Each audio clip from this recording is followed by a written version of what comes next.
با وسیع‌تر شدن دایره جدل فکری و گسترش میدانهای آن، به سادگی متوجه سخنان و ادعاهایی میشویم که همراه با این درگیری‌های فکری پی در پی تکرار میشوند. اکثراً در هنگامی که کتاب میخوانیم یا روزنامه را ورق میزنیم یا سایت اینترنتی را بررسی مینماییم، با مطالب و گفتارهای برخورد میکنیم که با متون شرعی در تعارض کامل است. اما عجیب آن است که نویسنده این گونه مطالب معتقد است که نظریاتش مخالفت با متون و نصوص شرعی ندارد.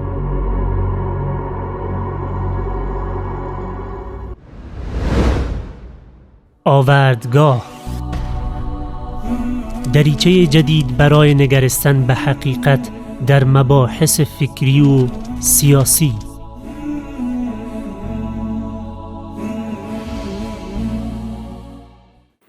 با عرض سلام و احترام خدمت شما شنونده های عزیز رادیو حریت، با یکی دیگر از برنامه های آوردگاه خوش آمدید.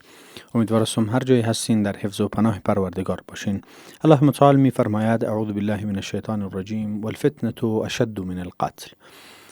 صدق الله العظیم. با مرور زمان و گذشت قرنها بر امت اسلامی به اشکال مختلف ابتلا، آزمایش، فتنه‌ها، کاستی و سستی در تطبیق شریعت، پذیرفتن شریعت و تأویل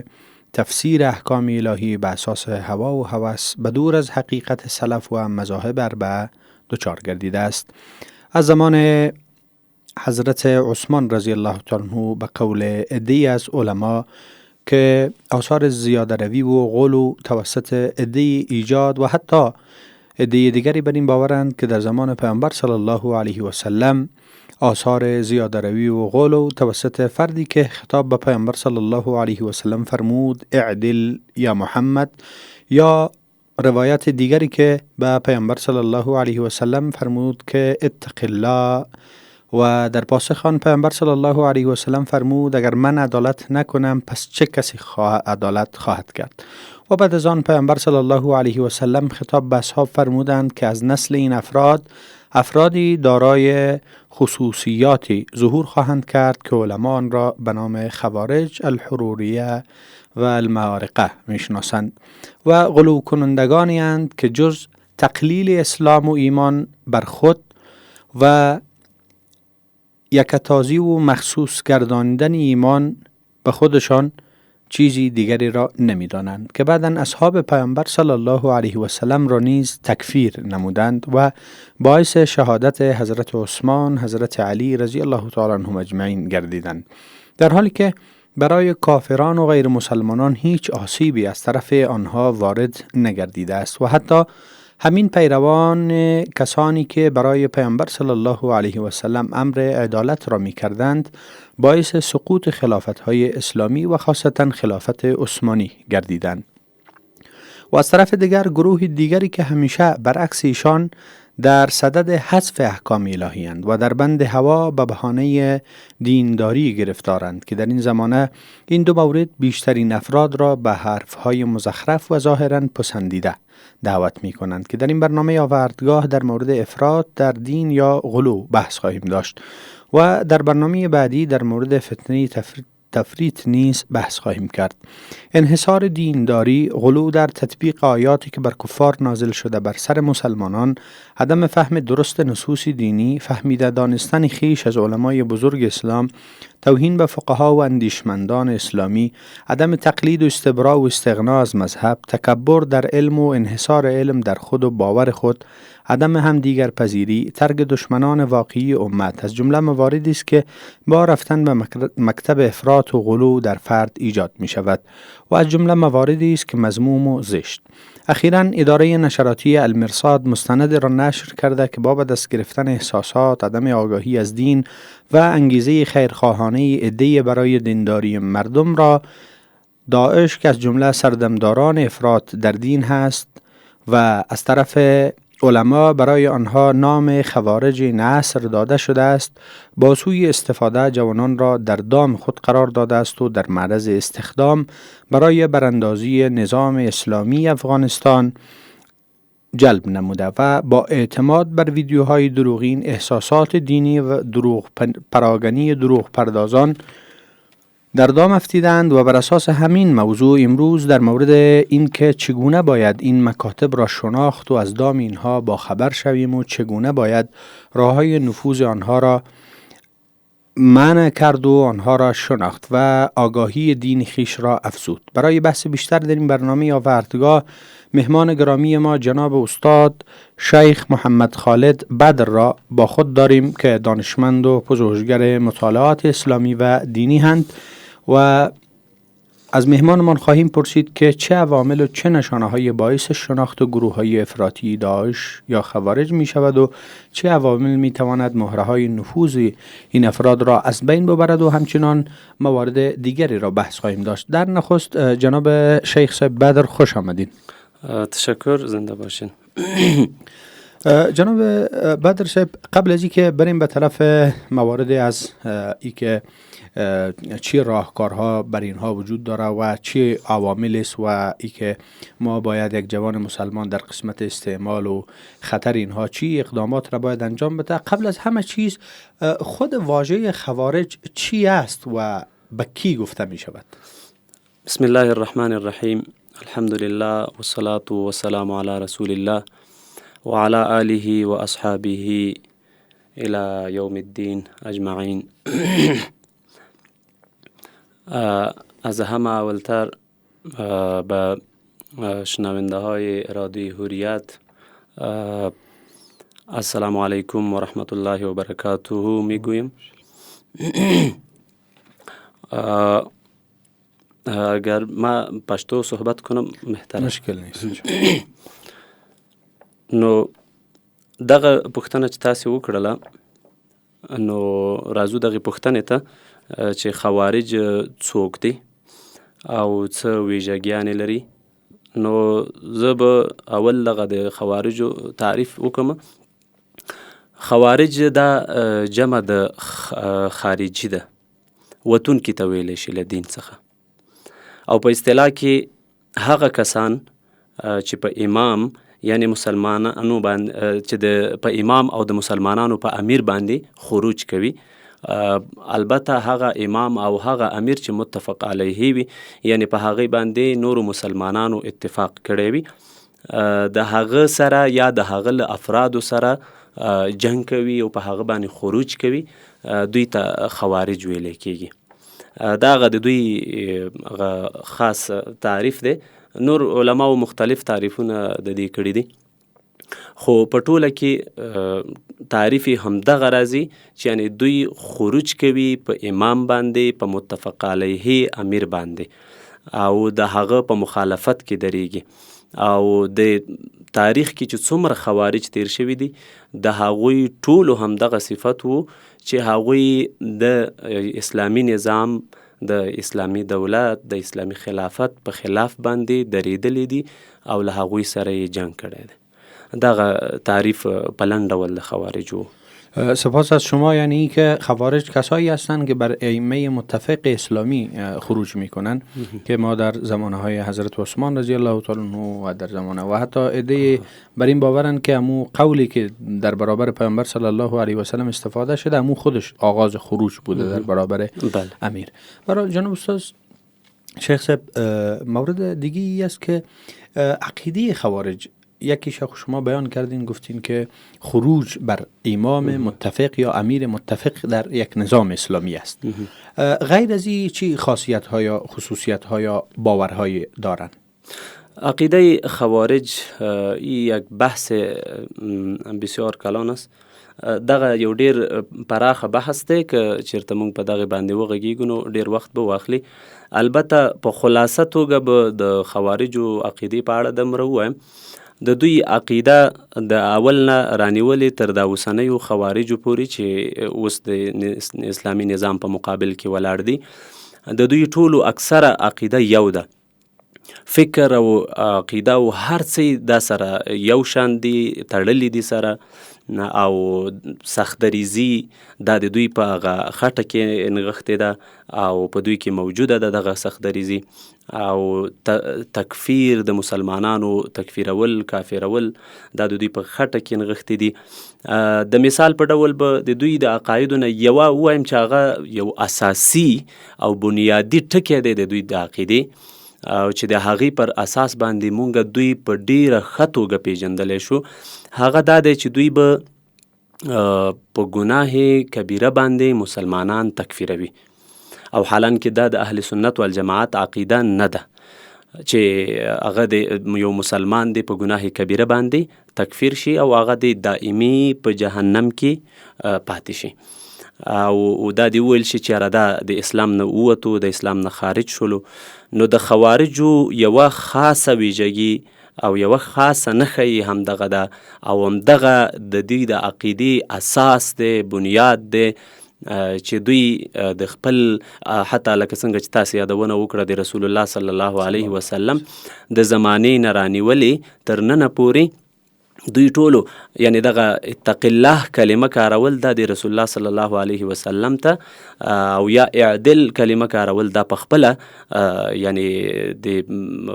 یو چاته رسول الله صلی الله علیه وسلم ته حتی یعنی د ګناه نسبت دی، ځکه که رسول الله صلی الله علیه وسلم یعنی عدالت نه کوي نو یعنی هغه ګناه کوي، نو چې ګناه کوي نو دا خو نه په هغه ته د ګناه نسبت کول دی، او د ګناه نسبت پیغمبر ته کول دا نو مسلمانی نه ده، د مسلمانۍ ټکی نه دی چې یو مسلمان د خولې نه باید ووځي. نو د هغې نه را نیولې ته حضرت عثمان رضی الله تعالی عنہ په مخالفت کې همدا ډول د علي رضی الله تعالی عنہ په علي رضی الله تعالی عنہ باندې په هغه وخت کې د کفر ټاپې وهلې وي، او حتی علي رضی الله تعالی عنہ د هغه د شهادت باندې د هغه په شهادت رسولو د دوی ځان ته یو سعادت ګڼلو چې علي رضی الله تعالی عنہ دوی په شهادت ورسوي. اوس نن وخت کې مسلمانان بعضې وخت کې فرضاً د چا به په زړونو کې سوالونه په فکر کې سوال راګرځي چې یاره ولې دغه خوارج یا داعشیان دوی په مسلمانانو باندې بریدونه کوي او مسلمانان وژني. نو د دوی لپاره یو ښه د تسلی او د ډاډ یو ټکی هغه دا دی چې دوی د علي رضی الله تعالی عنہ په شهیدولو د هغه په شهادت رسولو هغه دوی ځان ته سعادت ګڼلو چې هغه د رسول الله صلی الله علیه وسلم له څلورو یارانو څخه دی، او هغه د رسول الله صلی الله علیه وسلم زوم دی، او همدا ډول په کوچنیوالي کې اسلام قبول کړی، یعنی هیڅ کفر علي رضی الله تعالی عنہ نه دی لیدلی او نه یې قبول کړی دی، او د دې ترڅنګ څلورم خلیفه او امیر دا د مسلمانانو و، او عشره مبشره کې راځي الله جل جلاله د ته په دنیا باندې د جنت کېدو زیری را لېږلی. نو چې کله د هغه په تکفیر باندې دوی پښه نه نیسي او یا د هغه وجل ځان ته سعادت ګڼي، نو د نورو مسلمانانو خو بیخی دوی ته عادی خبره. سپاس از شما جناب شیخ صاحب، نکات خوب را اشاره کردین که تکفیر بر اساس گناه کبیره و خلود در آتش دوزخ برای مسلمانی که گناه کبیره را انجام میده و همچنان موارد تکفیر را گفتین. البته یعنی ای که ما عقاید خارجی ها را فهمیدیم و همچنان فهمیدیم که از زمان پیامبر صلی الله علیه و سلم و بالاخره به زمان حضرت عثمان و حضرت علی رضی الله عنه به می شکل دوامدار بودن، و چنانچه در حدیث هم آمده که یعنی در هر وقت هر زمانی اینها خروج میکنن و به اصطلاح فتنه ها را به وجود میارن. سوال اینجا مطرح میشه که ما فعلا چیزی به نام داعش داریم، آیا داعشی ها هم شامل خوارج میشوند یا خیر؟ بله، داعشی ها بیشک خوارج هستند و علامه هایی که در احادیث رسول الله صلی الله علیه و سلم موجود هست همه علامه ها را ما در داعشی ها میبینیم. او علامه هایی که کتاب های بسیار معتبر نقل کرده، د هغو علامونه به بعضی علامې ووایو چې هغه په داعشیانو کې لیدل کېږي او ټولو خلکو دا مشاهده کړي دي. یو علامه د هغوی نه دا ده چې بخاري نقل کړې ده، یقتلون اهل الاسلام ویدعون اهل الاوثان. د دوی یوه علامه ویژګي دغه ده چې دوی به اهل اسلام یعنی مسلمانان به وژني او دغه کافران دا به پرېږدي. دا د دوی یوه خاصه علامه ده چې بخاري را نقل کړې ده. که موږ تاسې وګورو نن د داعشیانو یوازینی عقیده او فکر هم دغه دی. هغه وایي چې لومړی باید د دې خپلو نه شروع وکړو او په بار د دوی په بیاناتو کې مونږ لیدلی دي. دوی وایي چې اول هغه چا سره وجنګیږي چې تاسې ته نږدې دي. یعنی دوی وایي چې اول باید له دې خپلو مور و پلار نه هم پسې را شروع کوي. یعنی خپل مور و پلار هم دوی کافر ګڼي او وایي چې زما مور و پلار کافر دي، زما مور و پلار مشرکین دي، باید ووژل شي. حتی تر دې پورې یو تن داعشي په ننګرهار کې چې بیا و هم وژل شو، د هغه په اسلامي امارت کې لومړی وظیفه اجرا کوله، دنده اجرا کوله، بیا په یوه چاودنه کې فکر کوم د هغه پښه الوتې وه چې د به ویل چې زما دغه پښه به په جهنم کې وي او وروستو بیا داعشي شوی و، نو ده به دا فتوا ورکوله چې زما دغه پښه چې کومه الوتې ده دغه پښه به مې په جهنم کې وي. یعنی دوی په خپل ځان او په خپل مور و پلار په هیڅ چا باندې دوی په دې برخه کې ډیل نه دي او دوی په باندې ډاډه ورځي. نو یقتلون اهل الاسلام ویدعون اهل الاوثان. په اوس وخت کې که موږ تاسې وګورو د نړۍ کفار هر طرف ته یعنی داسې ځایونه شته دی چې هغلته مسلمانان تر ډیر فشار لاندې دي، ظلمونه پې باندې روان دي، نو دوی هغې طرف ته بیخي مخ هم نه ورګرځوي، حتی د هغې په اړه یو څه بیانیه هم نه راځي د دوی. ټوله توجه یې یوازې هغه ځایونو ته ده چې هلته مسلمانان اوسیږي. نو دا مونږ په خپلو سترګو باندې مشاهده کړه، ټولو خلکو ولیدل چې دوی د کفري مملکتونو په بدل کې د اسلامي مملکتونو ته دوی ډیره زیاته مخه کړې ده. دا یوه علامه شوله. بل علامه یخرجون من الدین کما یخرج السهم من الرمیه. دوی به له دین نه داسې وځي لکه غشی چې له ښکاره وځي او هیڅ غوښه او څه شی ورپورې نه پاتې کیږي. دا دوی په ډیره اسانۍ باندې یعنی دغه د رسول الله صلی الله علیه وسلم که د هغې وخت خوارج وګورو هغوی بیخي په اسانۍ سره له دین نه وتل. او بله علامه دا ده چې له حلق نه به د دوی کلمه ښکته نه کوزیږي خو دوی به په خلکو باندې یعنی د کفر ټاپې لګوي. دا بل علامه راخستل شوې ده. بل هم اصحاب رایات السود، دا په کتاب الفتن د ابو نعیم کې دا راخستل شوې ده چې دوی به د تورو بیرغونو خاوندان وي. په هغه وخت کې رسول الله صلی الله علیه وسلم په حدیث کې چې دغه ذکر شوی ده، کتاب الفتن دغه حدیث راخسته، اوږد حدیث دی د علي رضی الله تعالی عنه څخه روایت دی چې دغه خوارج دا چې کله په وروستیو کې راوځي دوی به د تورو بیرغونو والا وي او موږ تاسو وینو چې د عیشانو بیرغونه دا تور دي. بله نښې چې ښودل شوې ده هغه همدغه کتاب الفتن د ابو نعیم کې راخیستل شوی، هم اصحاب الدوله. دوی به ځان ته د دولت والا وایي که نه، اصحاب الدوله. دوی ځان ته دولت الاسلامي یو څه شی کاروي. د دې ترڅنګ شعار به یې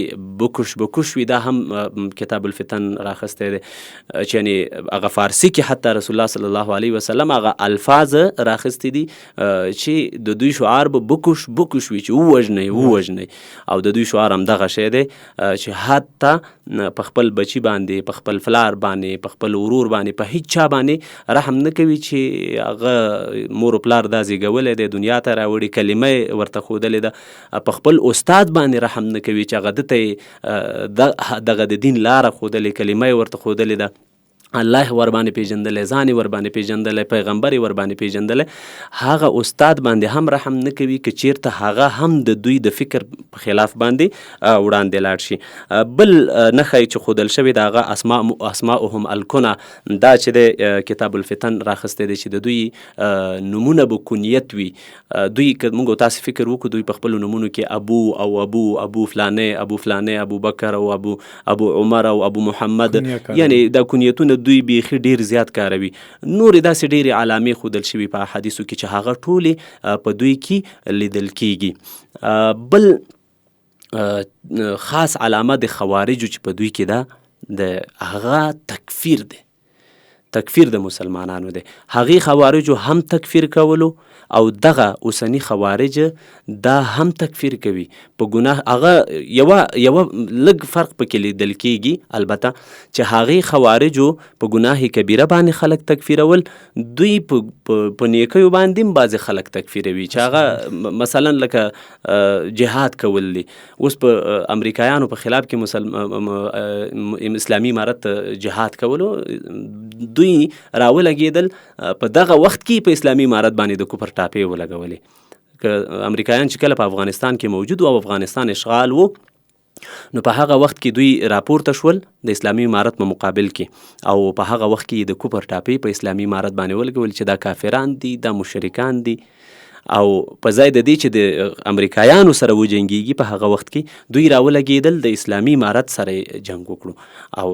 دا د دوی هغه ښکاره علامه ده چې د خوارجو په دوی کې لیدل کېږي. سپاس از شما جناب شیخ صاحب. و مورد دیگه که خیلی یعنی جالبتر می است که یعنی نوع نسبت تحقیری نسبت به مسلمان ها دارن، یعنی به معنا که همیشه چنانچه در حدیث هم آمده که یحقر احدکم صلاته مع صلاته، یعنی حتی به پیامبر صلی الله علیه و سلم به یک دیدی سبک می نگشتن که گویا پیامبر در قسمت عدالت در قسمت تقوا ضعیفتر از ما است. بله. او همین شکل آمده مثلا کسی که نماز میخوانن نماز او را به عنوان یک چیزی بی ارزش جلوه میتن، چرا مانند خودشان نماز نمیخوانند. به هر حال جناب استاد، وقتی که ما یعنی در مورد خوارج هم دانستیم و ای که خوارج عصر امروزی چه افرادی هستند، حال سوال اینجا پیدا میشه که ما چگونه خود را میتونیم که از این فتنه و فتنه افراد که به اصطلاح خوارج امروزی یا داعش هستند خود را به اصطلاح نجات بدیم و اینها را بشناسیم. افراط و تفریط دا دوه داسې ټکي دي چې په شریعت کې هیڅ ځای نه لري. نه افراط په شریعت کې ځای لري او نه تفریط. الله جل جلاله په قرآن کریم کې موږ ته فرمایلی دي وجعلناکم امتا وسطا، او مونږه ګرځولي تاسې امت متوسط یعنی میانه رو. مراد د دې نه دغه ده چې یعنی تاسې باید میانه رو اوسئ، نه افراط وکئ نه تفریط وکئ په دین کې، او د دین رسول الله صلی الله علیه وسلم هم منع کړې ده. افراط دا داسې یو عقیده ده، داسې یو فکر دی چې یو وارې یو څوک واخلي او یو وارې د دې عادي شي، بیا نو دغه نور منځلارې تګ، منځلارې خلک، منځلارې علما دا ورته خوند نه ورکوي. حالانکه زمونږ د دین یو مهم اصل هغه میانه روي ده چې مونږ بیا باید هغه مراعات کو او په همدغه میانه روي باندې مخ ته لاړ شو. داعشي خوارج یو د دې نه چې هغه دوی په باندې ککړ دي دغه مرض، هغه دوی دا چې په دین کې افراط کوي، غلو کوي، او بیا د هغې له امله دوی حتی د خپل هغه غصې د سړولو لپاره بیا نو د مسلمانانو یو ډیر معتبر اشخاصو باندې هم بریک نه نیسي. دغه د افراط باره کې خبره و. رسول الله صلی الله علیه وسلم په یو حدیث شریف کې فرمایي لا تر الجاهل الا مفرطا او مفرطا، ته به نه وینې یو جاهل مګرم هغه به یا افراط کوونکی وي او یا به تفریط کوونکی وي. نو په دې معنی چې یعنی یو څوک چې تفریط کوي په دین کې یا افراط کوي په دین کې، نو دا جاهل دی. دا شخص که موږ تاسې وڅېړو دا به جاهل وي، دا به بېخبره وي، دا به د دین نه صحیح تعبیر نه لري، دا به د دین نه صحیح معلومات نه لري. د هغې له امله دوی د افراط خواته تګ کوي یا د تفریط خواته تګ کوي. او همدغه ډول بعضې مفرطین او تفریط کوونکي چې هغه شته دی زموږ په معاشرو کې، زموږ په وطن کې، زموږ په هیواد کې شته دی چې هغوی د بعضې اوامرو د الله جل جلاله نه تیریږي او د بعضې نواهیو د الله جل جلاله نه تیریږي، چې دغه دواړه ډلې افراط کوونکي او تفرید کوونکي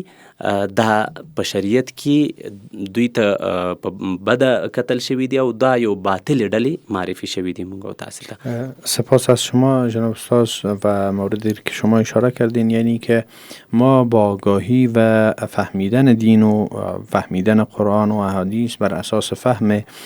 سلف و فهم مذاهب اربعه میتونیم که بیشتر تفرید و افراط را بشناسیم و بفهمیم که چه کسانی به بهانه به اصطلاح دینداری سر دین میبرن و چی کسایی به بهانه دینداری سر مسلمان را میبرن. به هر حال جناب استاد سپاس. بحث دیگه ای است که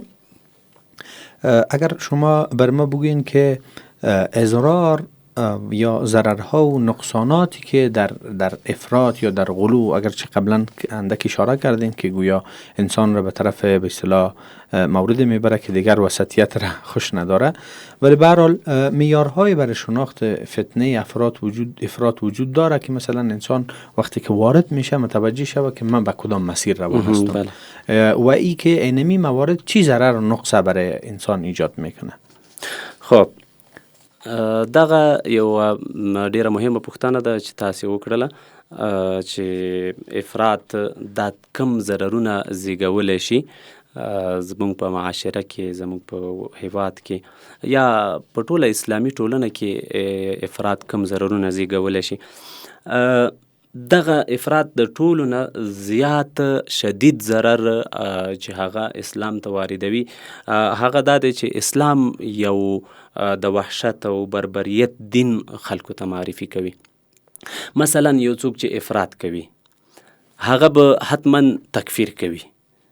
هغه افراطي کس به تکفیر کوي په دین کې او هغه به په ډیرو وړو خبرو باندې خلک د اسلام له دایرې نه خارجوي.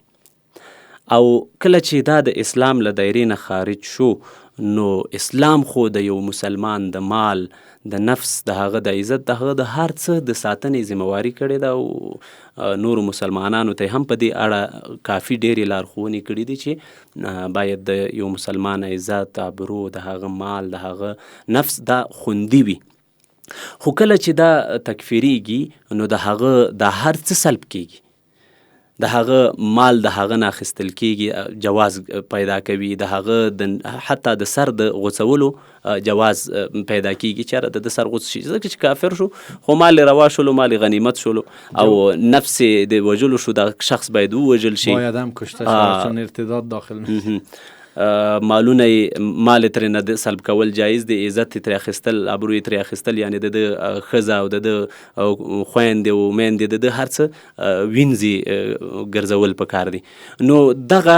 یو ټولو نه سخت ضرر چې اسلام ته واردوي هغه دغه دی. او کله چې داعشیان دوی دغه فتواوی صادروي نو دوی لومړنی چې کوم اصل ماتوي د اسلام هغوی هم دغه ماتوي. که موږ تاسې په ننګرهار کې د خلکو یعنی خبرې یو خو د خلکو خبرې یو په سترګو لیدلی حال وي، موږ په سترګو باندې هم لیدلی دي داسې حالات چې دوی د خلکو مالونه به بوتلل، ویل به چې دا موږ ته غنیمت دی، د مسلمان مال، د یو ډیر عادي شخص مال چې حتی چې فقط حنفي به وو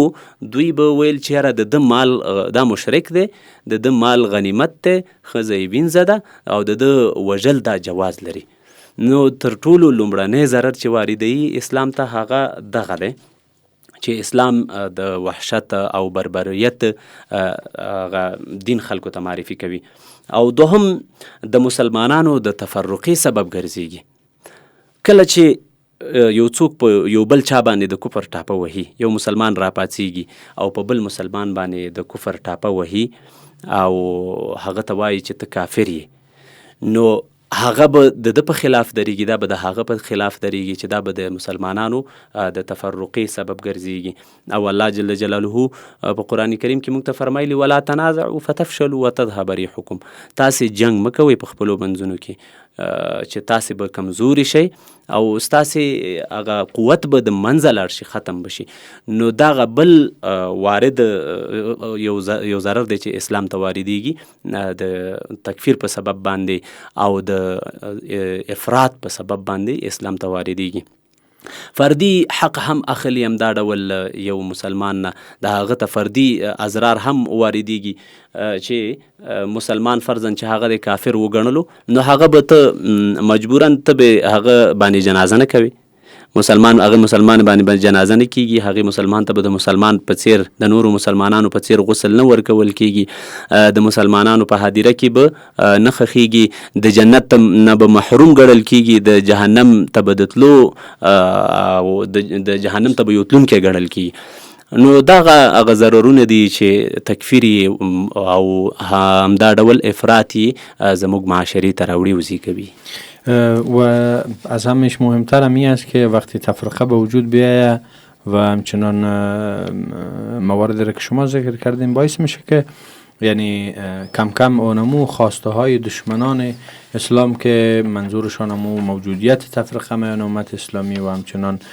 عدم موجودیت یک نظام یا حاکمیت الهی باشه، همه اونها با این معیار تفرقه و افراط تطبیق میشه. بله. و همچنان مورد دیگه‌ای که خیلی به اصطلاح مهم است و خاصتا در اداره به اصطلاح در مستندی که نشر شده هم متوجه شدیم که یک سلسله عواملی است که باعث جذب مردم و باعث میشه که مردم به طرف او فتنه لبیک بگوین و برن. از نظر شما جناب شیخ صاحب چی موارد میتونه مردم و خاصتا جوانان را که در اوج احساسات قرار دارن اینها را به طرف امی فتنه غلو یا خوارج یا داعش جذب بکنه؟ اصلا نافهمی و جهالت، مثل که پیشتر ما حدیث را در حضور شما تلاوت کردم که لا تر الجاهل مفرطا الا مفرطا او مفرطا، که تو جاهل را نمی بینی کدام جاهل را مگرم مفرط افراط کننده او مفرطا یا تفرید کننده. دیگه اینمی جهالت سبب این می شود که آدم را به طرف اینمی تو گروه های افراطی و گروه های مثل داعش واری جذب شوند.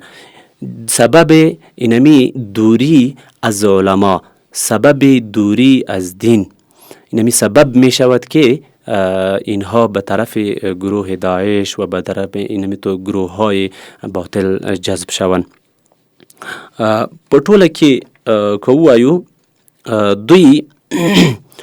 بیا کله چې دوی تفرید زده کړي، افراط زده کړي او په د افراط کې د اوج حد ته ورسیږي، دوی ته بیا دغه خپله مسلماني دغه عادي مسلماني دوی ته خوند نه ورکوي او همدا ډول نور مسلمانان چې هغه منځلاري وي او هغه د تفرید په د افراط په اوج ته نه وي رسیدلی، هغه دوی ته خوند نه ورکوي، نه د هغوی خبره ورته قابل د قبول وي. همدا ډول د مشهورو علماو چې په هغوی باندې ډیر علما راټول وي، ډیر مسلمانان په باندې راټول وي، د هغسې علماو خبره دوی ته بیا کم اهمیت نه لري. یوازې هغه علما چې افراط کوونکي وي، د دوی په څیر د کفر ټاپې لګوونکي وي په خلکو باندې، هماغه ډول خلک بیا دوی ته خوند ورکوي، مزه ورکوي، په هماغسې خلکو پسې روان وي او بیا هماغه افراط سبب د دې شي چې دوی بیا د داعش په څیر افراط کوونکو او د خوارجو په څیر هغه د مسلمانانو وژونکو، د مسلمانانو د قاتلینو ډلو ته جذب شي. جناب استاد شیخ صاحب، مورد دیگی که هست یعنی عدم آزادی دینی، ایره چنانچه دیده میشه که عدم آزادی دینی باعث میشه که تعداد زیاد از کسایی که به اصطلاح احساسات اسلامی دارن، احساسات نیک دینی دارن، اینها باعث میشه که مثلا اینها در دام بیفتن، در دامهای مختلفی که بالاخره یک فردی که راهگم است، یعنی میخواد که احکام اسلامی، آزادی دینی خود را داشته باشه در کشور خودش مثلا، و از او طرف فتنه های مختلفی که با او سر دچار است، بران یک دم اینا در دام به اصطلاح اصطلاح بیشتر در دام داعش میافتند، چون از لحاظ به اصطلاح استفاده وسایل اجتماعی خیلی زیاد استفاده میکنند. چرا کشورهای همسایه، خاصتا چنانچه در او نشرات هم دیدیم که کشورهای مسلمانی که در همسایه جوار ما قرار دارند به خواسته های مشروع ما اکثر امت اسلامی که در اونجا زندگی میکنن لبیک نمیگن، تا ای که جلوی احساسات جوانا گرفته شود، مثلا اونها بتونن نماز بخونن، بتونن حفظ قرآن بکنن، بتونن مثلا به نماز حاضر شون، بتونن در حلقات دینی اشتراک بکنن، تا ای که امی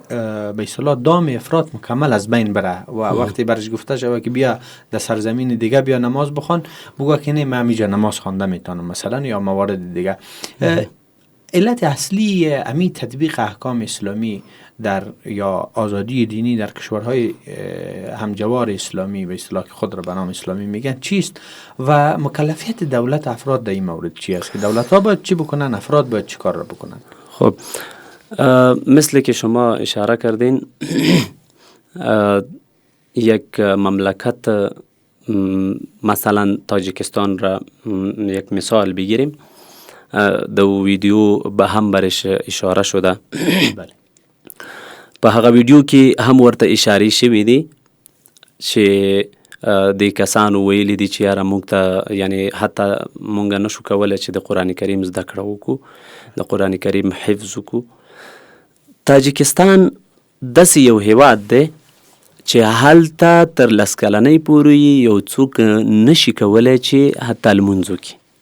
دا د دولت لخوا نه دوی ته یو اصل او یو قانون جوړ شوی دی چې تر 10 کلنۍ پورې به یو ماشوم نه کوي، یو ماشوم نشي کولی چې هغه مونځ وکړي، جومات ته لاړ شي، درس او دغه شیان دا یاد کړي. نو چې تر 10 کلنۍ پورې او حالان کې په احادیثو کې د رسول الله صلی الله علیه وسلم په احادیثو کې راغلی دی چې کله ستاسې ماشوم 2 کلن شولو نو بیا یې لمانځه ته ودروئ، او چې 10 کلن شو بیا یې که لمونځ نه کولو نو په دې لمونځ باندې یې ووهئ تر څو دغه د لمانځه سره عادت شي او دایمي د خپل لمونځ وکړي. نو چې یو هیواد کې تر 10 کلنۍ پورې یو څوک لمونځ کولو ته نه پرېښودل کېږي، نو هغلته به یو څوک دیني فکر څنګه واخلي؟ هغه حتما هغه ځوان چې څو پورې د فکر پخېدو ته رسیږي هغه ته دامونه متوجه دي، هغه ته مختلف دامونه متوجه دي، هغه ته کفر متوجه دی، هغه ته نور دینونه متوجه دي چې هغه د هغوی طرف نه ورته په باندې کار کیږي، نورې فتنې دي همدغه د داعش په څیر یا نورې فتنې راځي،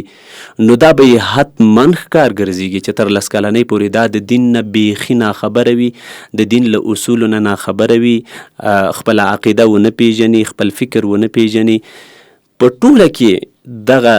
اسلامی ممالک فقط په نوم باندې یو اسلامی مملکتونه دي، صرف نوم د اسلام پکې پاتې دی، نور پکې هغه اسلام نه پیژندل کیږي، نه اسلام پکې خپلو بچیانو ته څوک ورزده کوي، نه د اسلام عقاید څوک ورزده کوي، نه د اهل سنت عقاید څوک ورزده کوي، نه په دغه باندې پوهوي، نه خبروي. نو د دین نه لرې ساتل د ځوانانو دا د دې سبب ګرځي چې هغه بیا د دغسې فتنو ښکار شي، او هغه بیا حتی یعنی د دین نه پکې اوړي، د اسلام په ځای حتی عیسویت ته او نورو دینونو ته ورځي. نو دغه یوه ستره بدبختي ده چې دوی اکثره د اسلامي هیوادونه تش په نامه اسلامي پاتې دي، دوی خپل افرادو خپل وګړو ته اسلامیت نه دی ورښودلی، مسلمانیت نه دی ورښودلی، اسلام نه دی ورپېژندلی، ځان نه دی ورپېژندلی، خپل پیغمبر خپل دین دی نه دی ورپېژندلی، نو حتما به د فتنو ښکار ګرځي. یعنی که عامل اصلی در دام افتیدن اینمی جوانا به اصطلاح چی در دام غلو که داعشی باشه یا چی در دام تفرید که سکولاریزه شدن و فحشا و منکرات باشه، عامل اصلی خود دولت هاست، چون با خواسته های مشروع بر اساس دموکراسی هم که گفته خواسته های مشروع مردم برآورده نمیکنه که حداقل مثلا او همو آزادی دینی است، آزادی شعائر دینی است و خاصتا نمونه تاجیکستان گفتیم. به این شکل کشورهای دیگه هم علت شمی است و اینا با به اصطلاح روبرو شدن عدم آگاهی، هر کسی روبرو شد و نماز و آزادی گفت دیگه، اینا بدون آگاهی چشم پت میدون هر طرف که مسیر شوه. برحال جناب استاد شیخ صاحب، مورد دیگه که خیلی مهم است و خاصتا شاید چی در بحث فتنه ها و چی در بحث عادی، موردی که خیلی مهم است که ادعی مثلا به خاطر انجام یک سلسله کارهای خوب یا یک سلسله کارهای به اصطلاح احسن یا هم یک سلسله کارهایی که بنام خوب هستند، مثلا فرض کنیم که داعشی ها را بگوییم مثلا به خاطر تمویل مالی خودشان میرن به طرف اختطاف چنانچه گفته شده، و همچنان مثلا یک فرد میره به خاطر تمویل مسجد پول دزدی میکنه، یا مثلا کسی برای خوشحالی، برای کسی که خوشحال شوه میره قتل میکنه، مثلا امثال اینا که در کلیت اگر بگوییم انجام یک کار حلال به خاطر انجام یک کار حلال یا هم به خاطر یک انجام کار حرام از طریق درآمد حرام هم استفاده خواهد شد و این مورد دلالت بر عدم مشروعیت اونمو فرد نمیکنه.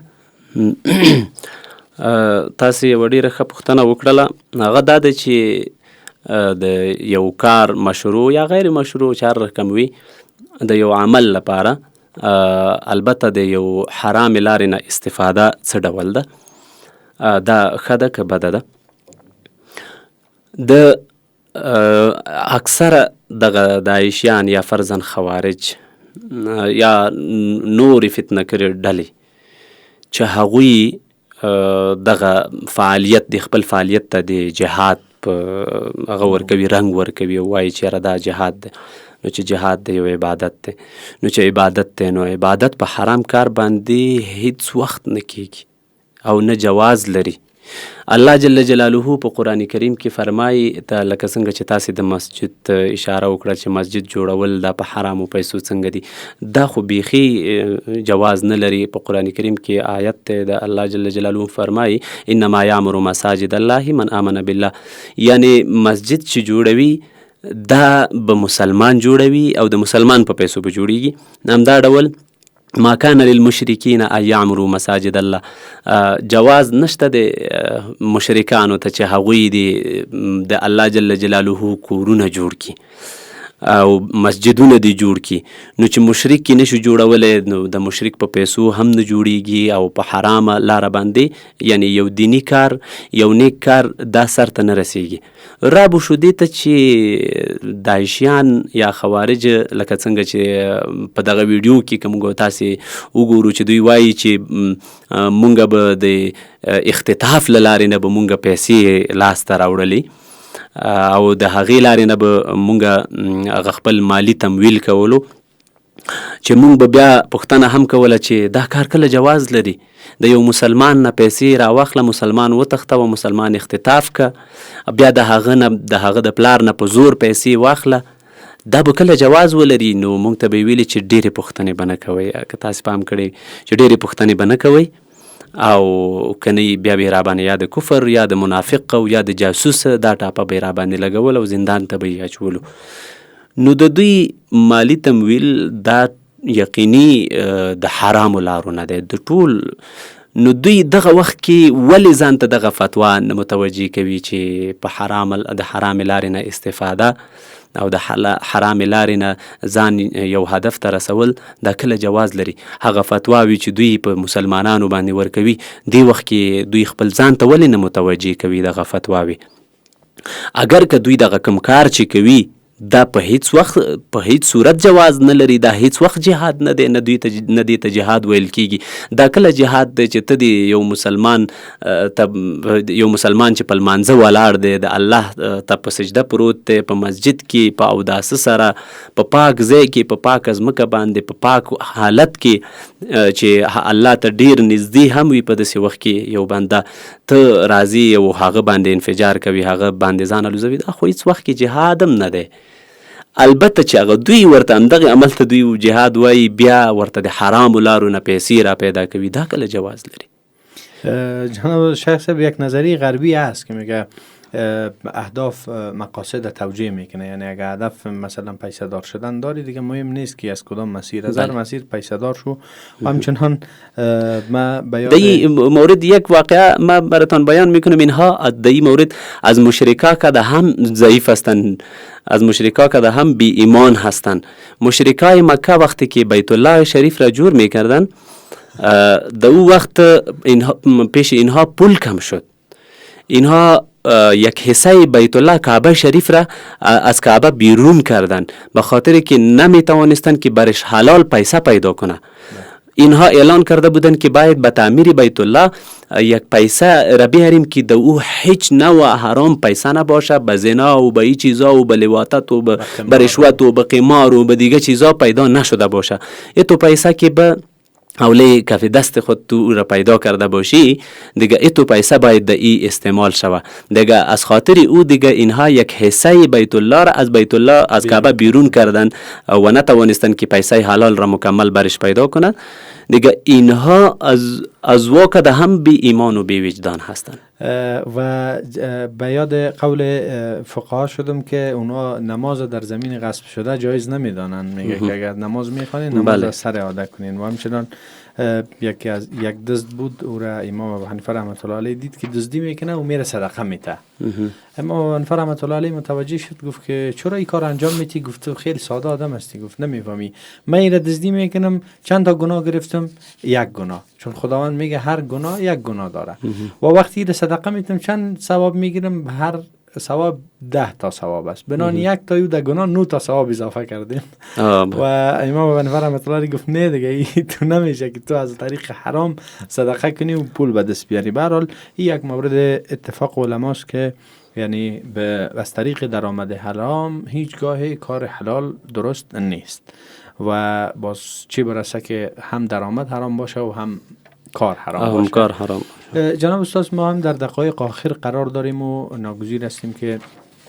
یک تعداد سوالا مونده از اونها درگذر شیم، ولی با آخرین مورد از نظر شما اعتماد و ثقه بر رسانه‌های اجتماعی یا بر افلام و ویدیوهایی که در به اصطلاح فیسبوک ها رد و بدل میشه یا در تلگرام، بالاخره در رسانه‌های اجتماعی، چی از نگاه مثلا افراط، چی غلو یا داعشیا، چی از نگاه تفرید مثلا به اصطلاح بی‌حجابی و تبرج امثال اینها، این چگونه است و تا چی حد است؟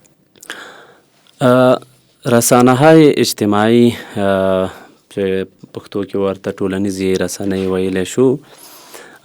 دا داسې یو رسنۍ ده چې په عموم کې هر څوک دې ته لاسرسی لري. ټولنیزو رسنیو ته هر څوک لاسرسی لري او کولی شي چې هغه خپل نظر، خپل فکر، خپل عقیده دا په دې کې نشر کړي او تر خلکو یې ورسوي. خو مهم د دې ښکار څوک ګرځېږي؟ ښکار یې هغه څوک ګرځېږي چې هغه کم فهمه وي، هغه کم عمره وي، بې تجربې وي، هغه ډېر زر په دې هغه باندې غولېږي، په دې خبرو باندې غولېږي او جانب مقابل په صحیح ډول سره نشي درک کولی. دی نه پوهېږي چې دا مقابل لوری ما د حق په طرف بوزي او که د باطل په طرف مې بوزي، او زه د باطل په طرف روان کړم که د حق په طرف باندې روان کړم. نو هلته په هیڅ چا باندې اعتماد نشو کولی. البته تر څو پورې چې مونږ خپل تحقیق نه وي کړی، خپل معلومات مو نه وي کړي، دغه کوم بخش چې کومه موضوع چې مونږ ته راوړاندې کیږي، فرضاً کوم عقیده چې مونږ ته راښودل کیږي په دې رسنیو کې، کوم فکر چې مونږ ته راښودل کیږي په دې رسنیو کې، کوم نظر چې مونږ ته راښودل کیږي، یو وارې وتلو چې دا څومره وزن لري، دا معقول دی، د شریعت سره په ټکر کې دی که نه دی.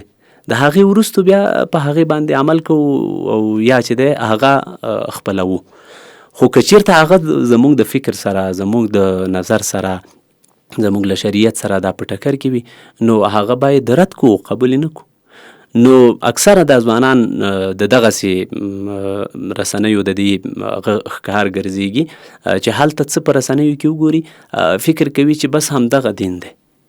او همدغه څه زموږ فکر دی، همدغه څه زموږ عقیده ده، بس په همغې باندې عمل کوي هغه مقابل شخص چې هغه څوک ورته غږیږي حتی هغه پیژني هم نه چې دا کوم عقیده لري، کوم فکر لري او څه ته کار کوي، دین ته کار کوي او که د کوم هیواد جاسوس دی دین ته کار کوي او که د دین تخریب کوي. نو باید ځوانان زموږ ډیر زیرک وي او ډیره زیاته پوهه ولري د شریعت نه، او کومه موضوع چې دوی پکې رایساریږي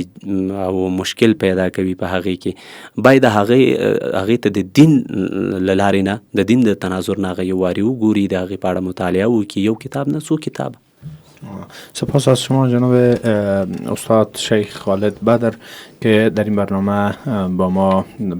وقت دادین و سوالات ما را پاسخ دادین. سپاس از شما جناب. جزاک الله خیر. شنونده عزیز از اینکه تا این ما را همراهی کردین یک جهان سپاس. ما هم ناگزیر هستیم با شما شنونده عزیز خداحافظی بکنیم و شما را به الله پاک و لایزال میسپاریم تا برنامه بعدی. خداوند یار و مددگارتان باشد. سلام علیکم و رحمت الله و برکاته.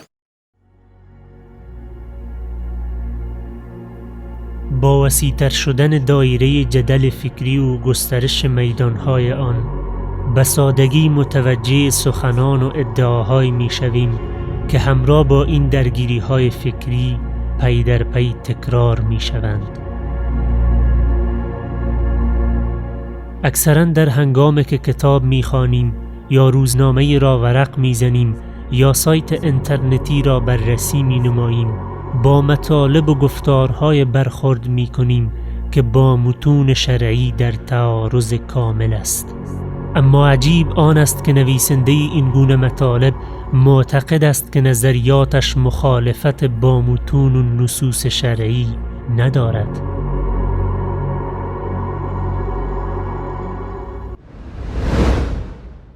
آوردگاه، دریچه جدید برای نگرستن به حقیقت در مباحث فکری و سیاسی.